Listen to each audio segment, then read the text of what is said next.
1997년에 불어닥친 한국의 IMF 환란. 국민 경제는 위기를 맞았다. 그 900원대의 환율이 외환위기로 막 이제 쓸려 들어가는 경랑지대로 들어가면서 1,000원이 돌파되고 1,100원이 돌파되고 외환위기가 터지고 난 단계에서는 1,800원, 1,900원까지 치솟고 올라갑니다. 대한민국이 위기에 몰려 있을 때도 세계 경영에 고삐를 놓치지 않은 결과 해외 곳곳에 가장 많은 사업장을 가지고 있었고 그 결과 세계 서열 2위에 오른 대우.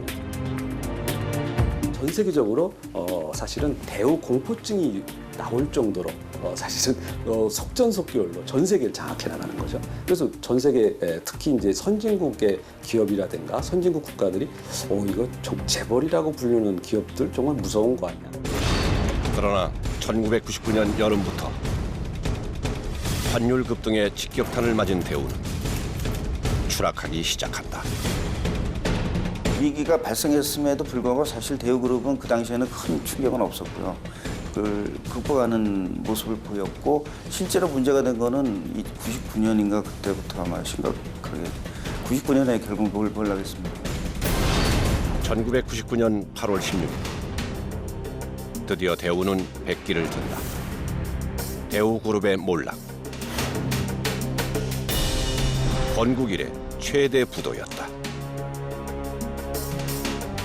대우그룹의 회사들이 다 말하자면 휴지 조각이 되거나 무슨 마술사가 피워낸 장미 조각처럼 뭐 다 없는 거냐 하면 아니거든요. 대우그룹은 해체되었지만 그 회사들은 지금도 다 멀쩡히 살아있잖아요. 그럼 이게 도대체 뭐냐? 그럼 누가 정말 마술을 부려서 김우중 회장을 망하게 했냐? 세계를 뒤흔들던 기업가 김우중은 역사의 뒤안길로 사라졌지만 아직까지 건재한 그 이름, 대우.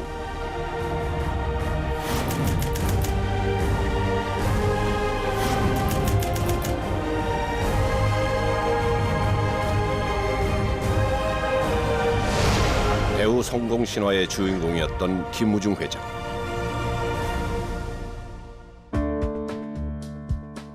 (1936년) 대구에서 태어난 김우중은 그 시절 명문교인 경기고와 연세대를 거쳐 무역 관련 일을 하면서 수출 사업에 눈을 뜨게 된다. 31살 이른 나이에 협력사 대도실업과 자신의 이름에서 한 글자씩 단 대우라는 사명을 내걸고 본격적인 사업가의 길을 걷게 된다. 옛날에 부인의 이병철, 정주영 이런 사람들은 1세대 사업가라고 보고 저는 김우중 씨는 1.5세대 창업가라고 보는데 왜냐하면 그 연령차도 있지만 토지 세력에서 산업 자본으로 넘어가는 그런 과정을 김우중 씨는 겪질 못했죠. 그리고 연령차 때문에 못 겪었고 그리고 김우중 씨는 창업주지만 전문 경영인 스타일로 많이 갔어요.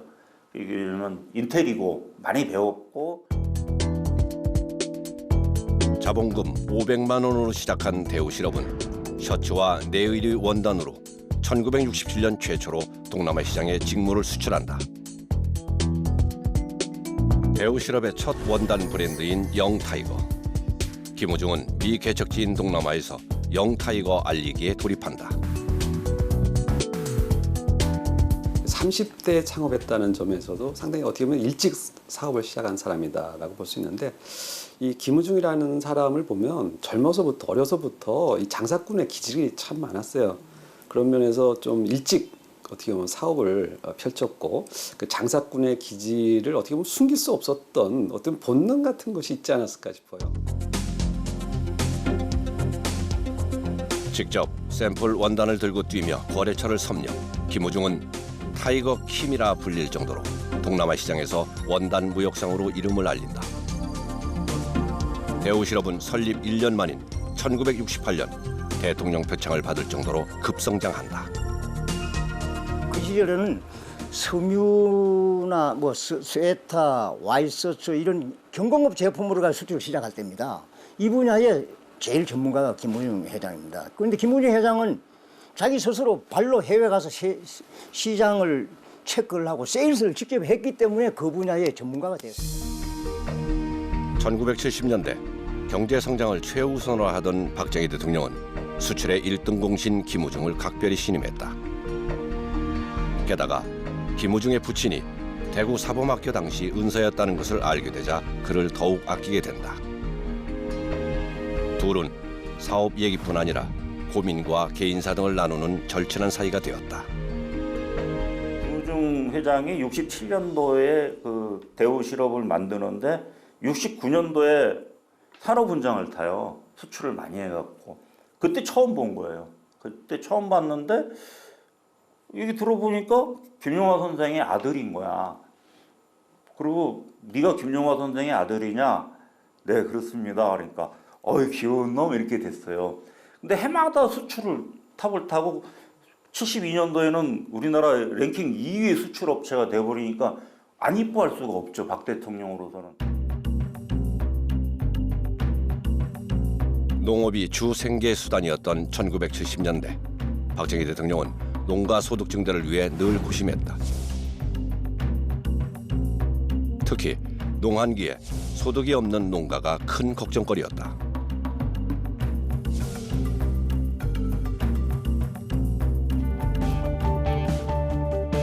박정희 대통령과 의논 끝에 김우중은 탁월한 아이디어를 내놓게 된다. 봉제 공장을 지은 뒤 농민들에게 간단한 기계를 나눠줘 스웨터 짜는 일감을 주자는 것이었다.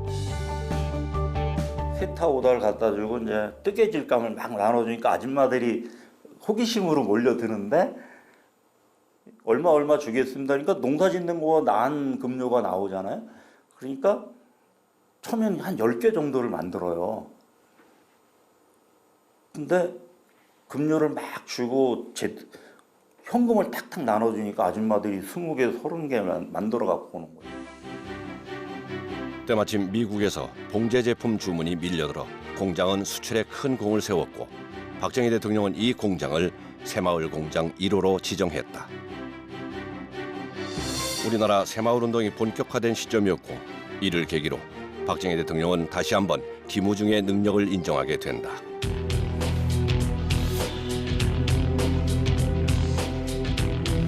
경제 성장이 가속화되던 시절 교통부에서 짓던 교통회관에 큰 화재가 발생한다.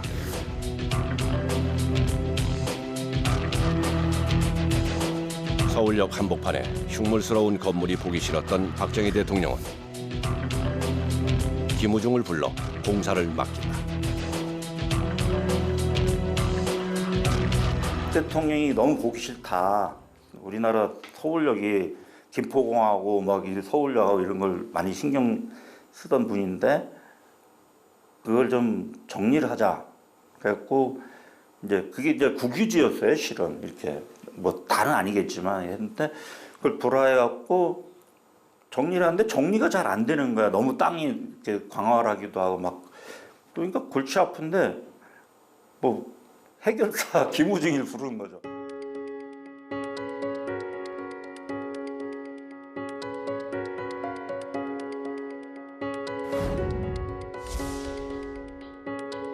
대공사를 제안받은 김우중은 믿고 맡길 만한 건설사가 마땅치 않자 직접 건설회사를 차리기로 결심한다.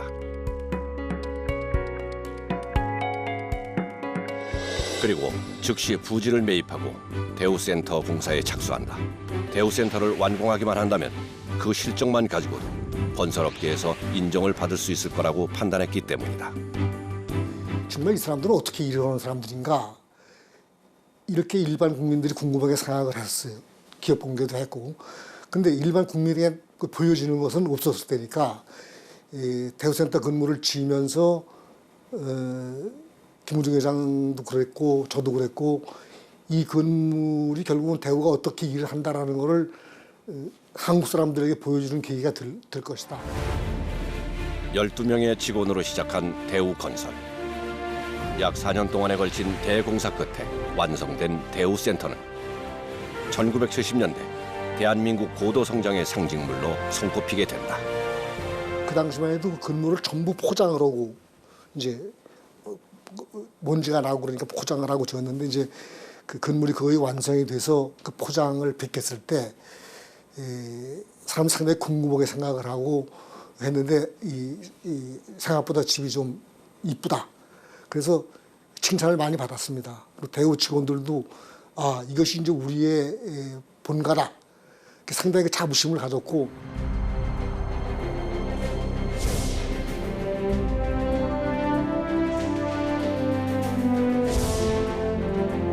(4만여) 평의 건물 안을 대우 가족으로 꽉 채우는 게 목표였던 김우중.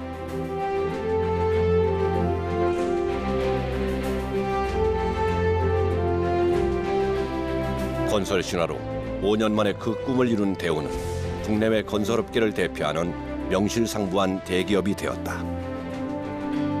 대우센터를 짓자마자 바로 롯데호텔, 그다음에 교보생명을 짓고 힐튼 호텔을 또 짓고 그래서 상당히 그 시작하자마자 굉장히 큰 반향을 일으켰는데 말씀드린 것처럼 73년에 우리나라가 하회 건설을 시작을 해서 하회 건설분이 상당히 붐을 일으켰습니다. 해외 시장 개척에도 눈을 돌린 대우. 그 무렵은 수많은 경쟁사의 해외 진출이 활발하던 시기였고 대우는 해외 건설 사업의 후발주자였다. 그렇기 때문에 경쟁력을 공고히 하기 위해선 무에서 유를 창조해야 한다고 판단. 사회적 인프라가 부족한 미개척지 리비아를 공략하기로 한다. 이 수익성은 어디에서 나오냐면 바로 선점의 효과에서 나옵니다. 그런 면에서 이 중동, 아프리카 이렇게 어떻게 미개척지죠.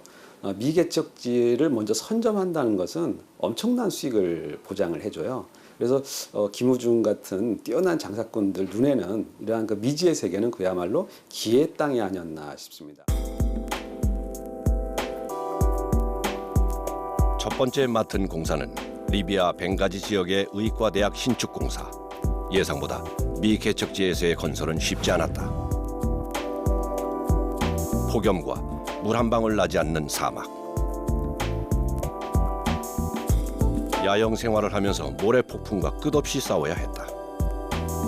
여기에 기능공들의 파업까지 겹쳐 불리한 조건들이 더해졌다. 그러나 대우건설은 열악한 조건에서도 공사 기간을 석 달이나 앞당겨 리비아에 대학 건물을 지어 올린다. 건설 현장에서는 물이 없으면 공사를 못합니다. 근데 그 근처는 80년 동안 물을 한 번 방울도 안 난 지역이었었어요. 근데 우리가 운이 좋았는지 모르겠지만 스웨덴 업자들하고 같이 협력을 해서 근처에 엄청난 양의 물을 발견을 한 겁니다. 그래서 그것이 바탕이 돼가지고 납기 내에 잘 공장을 건설을 했죠. 밤낮 없이 일하는 대우의 건설 현장을 지켜보던 당시 리비아 국가 원수 카다피는 대우의 저력을 시험하기 위해 비행장을 하나 더 건설해달라고 제안한다. 그 공사는 이미 세계적인 건설사들이 실패한 난공사였다. 우리가 이 밤낮으로 이러는 걸 보고 카다피 원수가 느낄 때 아, 이 사람이 굉장히 이 사람이 열심히 일하는 사람들이구나. 그래서 거기서 돌아가실 때 우리 캠프에 와서 고맙다고 인사를 하면서 한국 사람들이 리비아에 오랫동안 머무르면서 일을 해줬으면 좋겠다. 이런 말씀을 상당히 격려를 해주고 가셨어요. 김우중에게 불가능이란 없었다.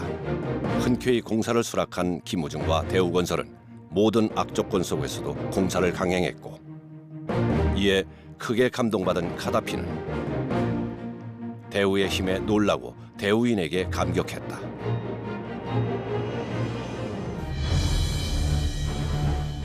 공사 직후 1년 만인 1980년 대학 건물에 이어 비행장 완공을 성공시킨 대우건설. 그때부터 김우중과 카다피는 수시로 대면할 정도로 아주 막역한 사이가 된다. 그 뒤 대우건설은 리비아의 크고 작은 공사들을 맡아 최대 공사 수주를 기록하게 된다. 대우건설에 대한 신임은 한국에 대한 관심으로 이어졌다. 카다피는 대우건설을 오작교로 한국과의 국교 수립을 제안하게 된다. 그때 이란 고속도로를 닦을 때 대우가 큰 저거였는데 그걸 갖다가 이제 대우가 보증을 서서 이란 정부가 빚을 내고 그 돈으로 대금 받기로 하고 고속도로를 닦았는 것 그런 걸 기억하는데요. 김우중 회장이 담보를 하고 돈을 빌리게 해서 그 공사해주고 그 돈 받아오는 거죠. 그런 식이에요. 돈을 벌기 위해선 사람의 마음을 먼저 사라고 강조한 김우중. 김우중의 개척 정신 속에는 늘 시간을 금같이 여기는 부지런함이 뒷받침되어 있다. 한간에 떠돌았던 일 중독자라는 말은 헛소문이 아니었다. 나도 식사를 굉장히 빨리 합니다. 성질이 급해가지고 빨리 하는데 그 나보다 더 빨리 하는 사람들은 그 대우 사장단 같이 식사를 하면은 나도 빨리 한다는 내가 한 반쯤 먹었을 때 딱 하면서 이제 김우중 사장이 숟가락 딱 넣고요. 나머지 5명이 금방 따닥 하고 다 넣습니다. 그럼 나는 밥 좀 더 먹었는데 놓을 수도 없고 혼자 앉아서 먹고 있자면 아주 그 참 당혹스럽던 기억이 납니다. 무역과 건설 분야에서 성공 가도를 달리던 대우. 또 새로운 사업에 눈을 돌리게 되는데 바로 자동차 사업. 당시 미국 GM사와 자동차 조립 생산을 해오던 대우는 GM의 지분을 전량 인수, 대우 자동차라는 사명으로 본격적으로 사업에 뛰어들게 된다. GM하고 합작 기간 동안에 초기에는 거의 그 의사결정을 GM이 했습니다. 근데 이제 우리는 그 GM하고 우리하고는 글로벌 그 경영 전략이 일치하지 않는 경우가 대부분이라고 봐야 됩니다. 그래서 이제 우리는 수출도 해야 되고 독자 개발도 해야 되고 투자도 해야 되고 그러는데 GM이 이제 그거를 우리하고 일치를 못한 경우가 많으니까 또 이제 경영이 자꾸 어려워지니까 우리는 우리 나름대로 그런 독자 경영을 해야 되겠다. 신형 로얄 사롱과 로얄 프린스 등 로얄 시리즈를 내놓으며 국내 소비자들의 눈길을 사로잡았고 국민차 티코의 생산으로 해외 진출에 박차를 가한다. 또한 중소형 모델 위주의 자동차 생산으로 동구권, 남미, 아프리카 등에 진출한다. 이후 해외에서 대우차를 보는 것은 어렵지 않은 일이었다. 그래서 해외 공장을 불과 3, 4년 만에 10몇 개 공장을 만들었고 전 세계 판매망을 무슨 200개, 400개 무슨 판매점 만든다는 것도 그게 불과 한 3, 4년 만에 한 겁니다. 그렇게 안 하면 안 되죠. 그 경쟁이 안 되죠. 그러나 예고 없이 닥친 위기. 우방국가와 IMF의 권고를 받아들여 IMF 자금 지원을 요청하기로 하였습니다. 태국에서 시작된 외환 위기가 한국에까지 이어져 환율이 폭등했고 기업들을 위협했다. 환율 쇼크로 국가 경제가 흔들리는 지경까지 온 것. 물론 대우도 예외는 아니었다. 다국적 기업, 세계 경영이라는 것은 자기 본국에서 모든 자본과 기술을 다 마련하는 것이 아니고 세계 여러 개 법인을 두고 거기서 신용을 이렇게 가지고 금융을 이렇게 해서 이렇게 끌고 가는 거거든요. 그 방법을 한 것이 바로 대우의 세계 경영입니다. 그런데 IMF 외환 위기가 오니까 이 흐름 자체가 맥이 끊어져 가지고 거대한 부실 그룹으로 이제 평가된 거 아니겠습니까?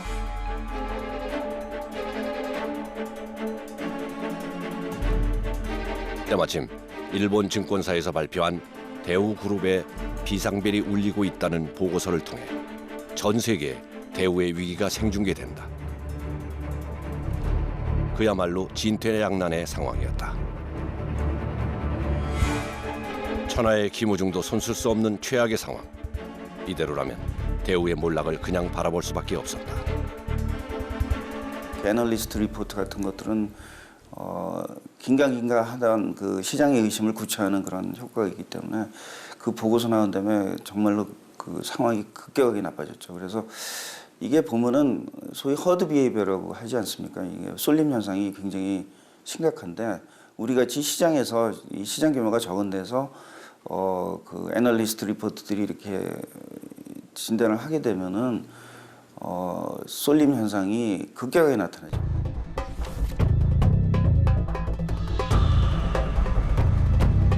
조속한 상황 타개를 위해 정부는 삼성과 대우의 빅딜을 제안한다. 대우차가 삼성차를 인수하고 삼성이 대우전자를 인수하는 조건의 협상이었다.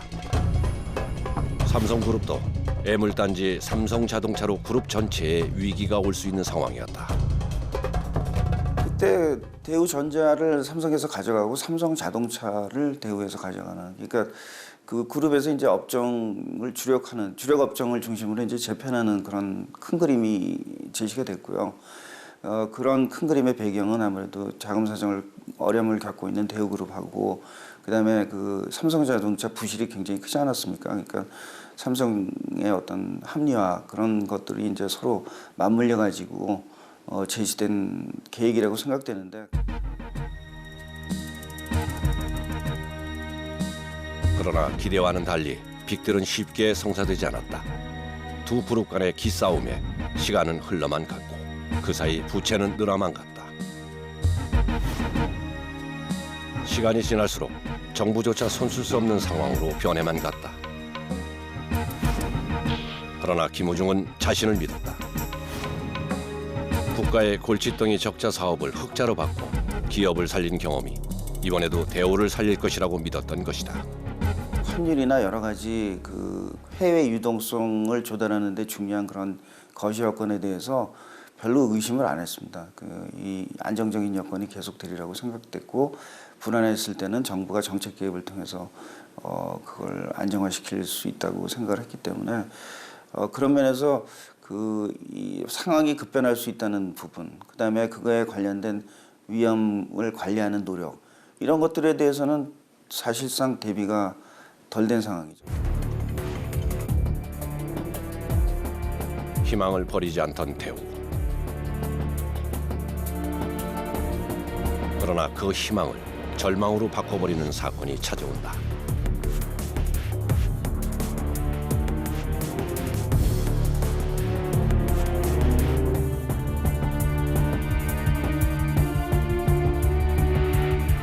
대우전자의 모 임원이 부실 관련 자료를 들고 삼성에 투항을 했습니다. 찾아갔죠. 야, 대우전자는 이런 부실이 많다.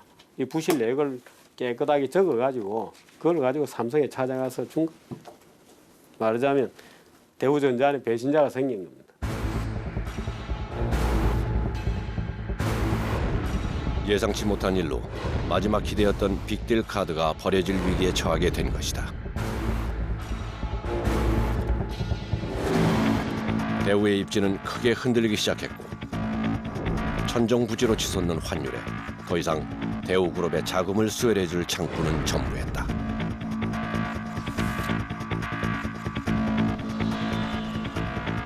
드디어 정점을 찍은 빅딜 무산 결정. 대우의 몰락이 현실이 되는 시점이었다. 거기에 너무 많이 의존했어요. 솔직히 대우에서는 이런 빅딜의 성공 가능성을 높이 보고 그 유동성 극복을 할 수 있다고 생각을 했는데, 시간만 끌고 실제로 그게 안 되다 보니까 오히려 타격이 더 커지게 됐죠. 그래서 도와주려고 한 것 같은데 실제로는 그 대우의 몰락을 오히려 앞당긴 그런 카드였죠. 세계는 넓고 할 일은 많다라는 책을 통해 젊은이들의 우상이었던 김우중 회장. 셀러리맨의 신화였던 그의 백기투항.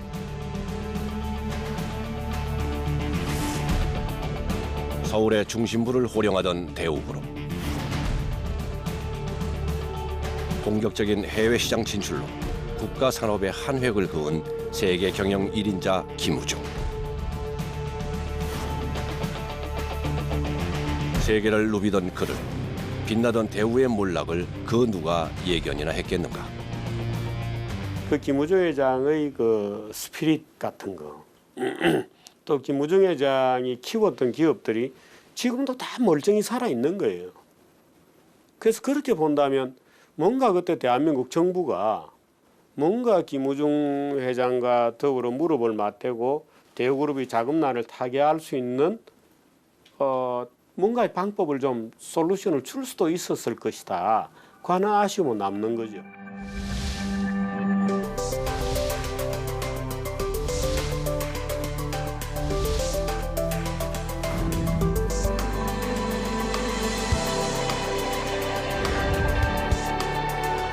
가장 먼저, 남보다 빨리 세계 경영에 앞장섰던 김우중.